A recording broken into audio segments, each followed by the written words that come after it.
और आज हम बात करें क्योंकि डेमेंशिया के हवाले से तो देखें जैसे हम अपना डिस्कस कर रहे हैं और क्योंकि इतना ऐसा टॉपिक है क्योंकि जिस लोग हमें कॉल कर रहे हैं तो सब अपने पेरेंट्स के हवाले से ही कंसर्न भी नज़र आ रहे हैं, कुछ बता रहे हैं कि इनकी डेथ भी होगी। जैसे भी आपने एक खातून की कॉल आई थी, वो कहती थी कि पार्किंसन से उनकी डेथ हुई थी। हम इंशाल्लाह आगे आने वाले दिनों में पार्किंसन पे भी हम एक शो ज़रूर करेंगे ताकि ज़रूरी है कि लोग पार्किंसन को भी समझें।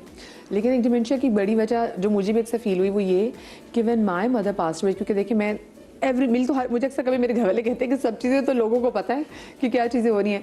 तो जब मेरी अम्मी की जब डेथ हुई थी ना तो उसके बाद मैं चीज़ें भूल जाती थी। यकीन माने मैं शो करती थी ना ये आपके सामने, तो मेरे सामने गेस्ट कोई बात कर रहा होता था ना तो मैं भूल जाती थी कि मैं यहाँ क्यों हूँ और मैं मौजूद होती थी। मैं पहले भी एक जगह से जिक्र कर चुकी हूँ कि जैसे मेरी अम्मी के फ्यूनरल है और मैं अपनी अम्मी के सरहाने बैठी हुई हूँ, मुझे मेरी अम्मी का वो चेहरा एकदम से नज़र आता था, फिर ऐसा लगता था कोई चीज़ वापस ले आई है। सो बहुत यादाश्त ने मुझे बहुत हिट किया। तो ग्रीफ भी कहने का मकसद है कि ग्रीफ जो है ना ये भी आपको डेमेंशिया की तरफ लेके चला जाता है। आगा साहब के मैं आप लोग इज़ इट ट्रू कि आपके दिमाग में अगर इतना कुछ हो, बहुत से ग्रीफ हो, बहुत सारे चैप्टर्स जो कि कभी क्लोज नहीं हुए, क्या वो भी आपको ले जाते हैं डेमेंशिया की तरफ? जी अल्टीमेट जैसे मैंने पहले जिक्र किया था कि कंप्यूटर की जो मैंने आपको मिसाल दी जी जी कि मल्टीपल फाइल्स खोली होती हैं, कंप्यूटर हैंग जाता है, तो हमारी ब्रेन की जो प्रोसेसिंग है वो उसका एक ख़ास जिसमें हमारे ब्रेन में न्यूरो ट्रांसमीटर होते हैं, हैप्पी हार्मोन है, आपके ऑक्सीटोसिन है, आपके एंटीसाइकोटिक के जो कुछ हार्मोन्स हैं, तो ये सारे के सारे एक ब्रेन के अंदर एक बैलेंस होता है।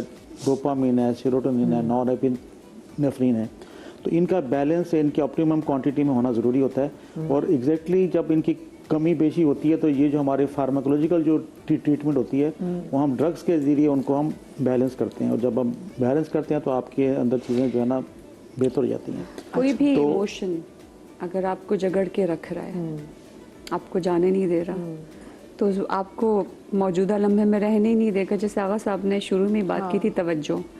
एक्चुअली बहुत सारी चीज़ें इसी में, जैसे हम डिमेंशिया में भी तवज्जो की एक्सरसाइजेस करा रहे होते हैं ना, बार बार तवज्जो वापस लेके आ रहे होते हैं उन छोटे छोटे कामों में। बहरहाल बिट्रेल और ग्रीफ तो दो ऐसे किस्म के जज्बात हैं जो पूरी उम्र आपका साथ नहीं छोड़ते। डिप्रेशन हो गया, एनजाइटी हो गया, नफसियाती बीमारियाँ हो गई, आपके अपने ब्लड प्रेशर, बहुत सारी चीज़ें जो है ना वो आपको लेके जा रही होती हैं यादाश्त ख़राब होने की तरफ। तो वही वाली बात है कि आपको सोचना चाहिए कि क्या मैं बहुत ज़्यादा मौजूदा लम्हे में जो हूँ वो गैर हाजिर हूँ।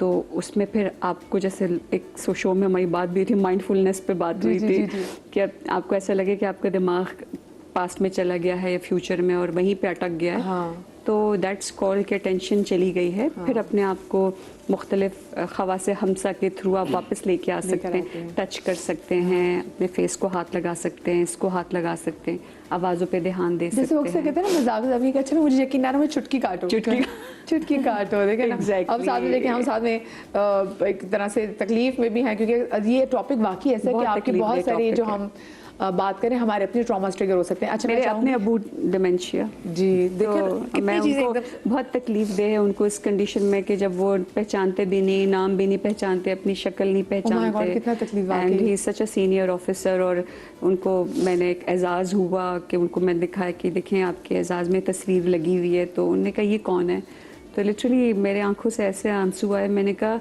कि इनको अपनी ज़िंदगी की कोई कारनामा याद नहीं, उनको माँ का नाम याद नहीं, उनको तो खैर कुछ भी नहीं याद हो रहा, इतना टोटली बेड रिडन। तो बस बहुत सारी चीज़ें हो सकती हैं, लेकिन मैं सिर्फ ये कहती हूँ कि जो अल्लाह ने आपको आज का टाइम दिया है ना उसको भरपूर तवज्जो और शुक्रगुजारी के साथ गुजारें। So the best pleasant emotion is the gratitude. मैं चाहूँगी आगा साहब आप ज़रा किचन काउंटर की तरफ चल जाएं और एक कॉलर भी मैं जल्दी से उनको भी ले लेती हूँ। रुबीना जी हमारे साथ मौजूद हैं। अस्सलाम वालेकुम। वालेकुम सलाम मदिया, डॉक्टर साहब, आगा साहब, आपको हमारी तरफ से बहुत बहुत सलाम। वालेकुम अस्सलाम जी, कैसे हैं आप लोग? बहुत देर से आगा साहब आए हैं, हम उनके बहुत ज्यादा फैन हैं। हम भी बहुत ज़्यादा फ़ैन है। वही कह रही हूँ ना, आगा साहब को बहुत मुश्किल से फिर हमारा भाई गालिब आता है तो फिर हम गालिब को देख के खुश हो जाते हैं क्योंकि वो कहते हैं ये गालिब आगा साहब की एक्सटेंशन है लेकिन आगा साहब तो आगा साहब है। जी जी बिल्कुल, आगा साहब की जगह कोई नहीं ले सकता। जी जी बिल्कुल। हाँ जी। और ना मैं अपनी अम्मी के बारे में पूछना चाहती हूँ। जी जी माशाल्लाह से मेरी अम्मी हेड मिस्ट्रेस रिटायर्ड हुई थी, माशाल्लाह 10-12 साल हो गए। बस वो ना एक जगह पे मेरे फिर 2 साल बाद ना मेरे अब्बू की डेथ हो गई है। अब 2 साल पहले एक सही थी। अब नमाज के लिए बैठती है तो मतलब 1 बजे बैठी है ना 5 बजे तक बैठी रहती है कि मैंने और पढ़। रोटी सालन करते हैं तो वो ना उसको भूल जाती है, चाय है तो ठंडी हो जाती है। हम जब अपनी भाभीियों के घर में जाते हैं तो वो हमसे इसके मसले के बारे में बात करती हैं। 70 साल उनकी उम्र है, इतनी लाइक फाइक हेडमिस्ट्रेस रही हैं कि पूरे स्कूलों में उन्होंने अपना वो किया। और अब 4-5 साल से ना उनकी इस तरह जहनी हालत है, किसी के घर नहीं जाती। हम बच्ची हैं, आपको घर ले जाते हैं, कहते हैं नहीं मुझे अपने बहू या अपने घर ले जाओ। उसकी वजह से हम बहुत ज्यादा बहन भाई परेशान है।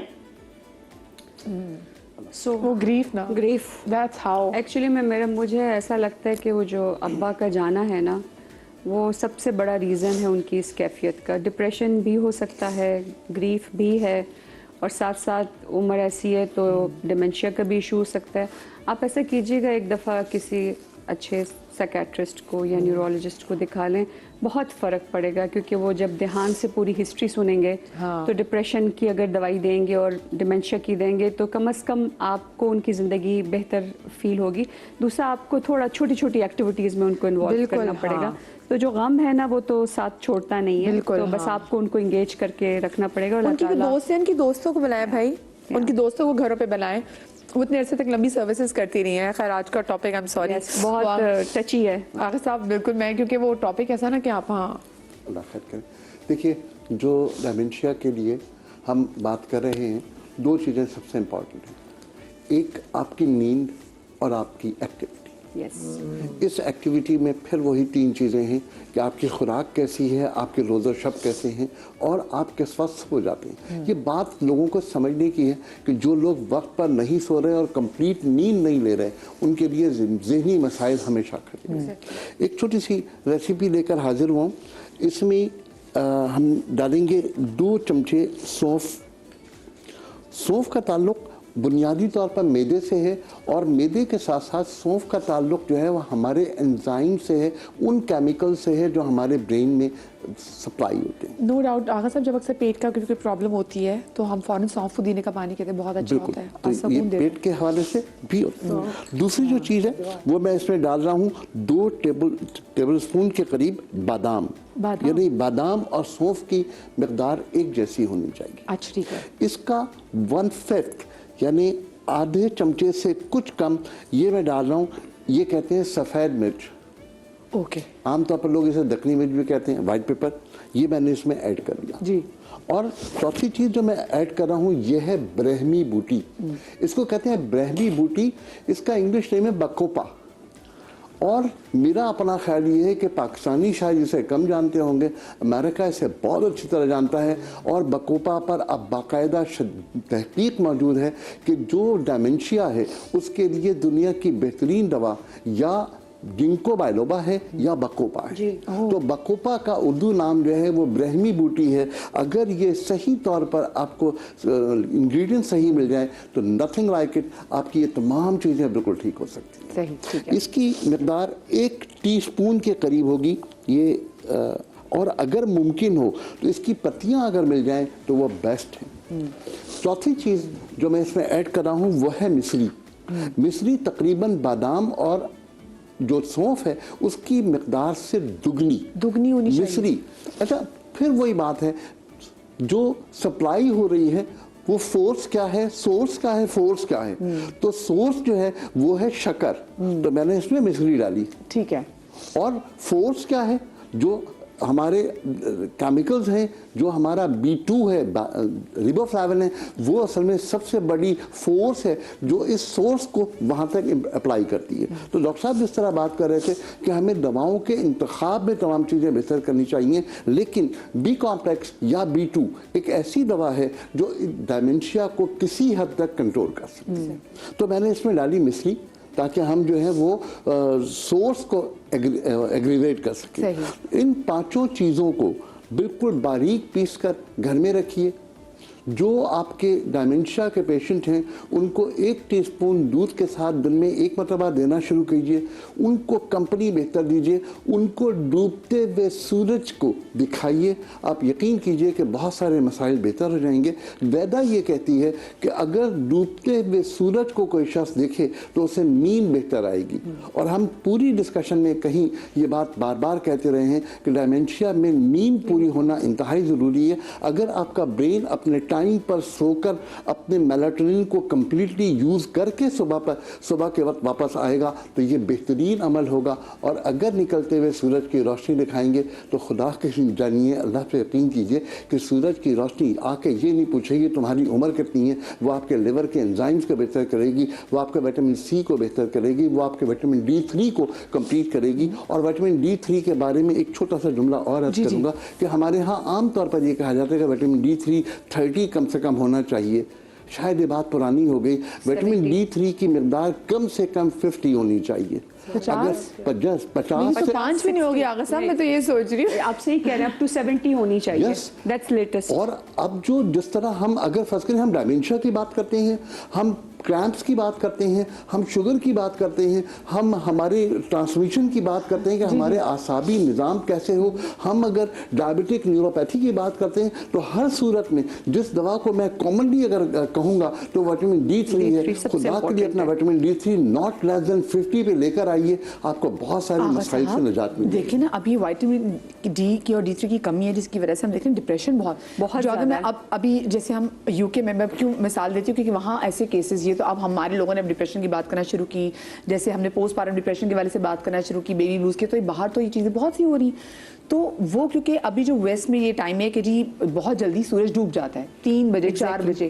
तो मेरी जैसे अपनी बहुत से वहाँ पे दोस्त अगर वगैरह में रहते हैं, यूके में रहते हैं, तो मुझे बताते हैं कि भाई बहुत उनको सूरज नहीं नज़र आता। जब वो सुबह दफ्तर जाते हैं सूरज गरूब होता है, जब वो वापस आते हैं सूरज डूब चुका होता है और उनको सूरज नज़र आता है। तो कहते हैं इतना डिप्रेशन के लिए फेज होता है यूके में रहने वाले लोगों के लिए, विच मीन्स कि विटामिन D की कमी लीड्स टू डिप्रेशन की तरह होता है, डिप्रेशन की तरह होता है। और जब आप ठीक करेंगे तो ठीक हो जाएगा, विटामिन D आप रिप्लेस करेंगे तो ठीक हो जाएगा। अब इसकी एक और शक्ल भी हो सकती है कि विटामिन D3 अगर कम होगा तो आपकी पिंडलियों में क्रैम्प्स होंगे, रात को नींद पूरी तरह नहीं हो पाएगी पुरसुकून। वो जो हम मेलाटोनिन की बात कर रहे हैं वो कम्प्लीटली यूज नहीं होगा, आप सुबह थके हुए उठेंगे और फिर दौड़ना होगा आपको जिंदगी।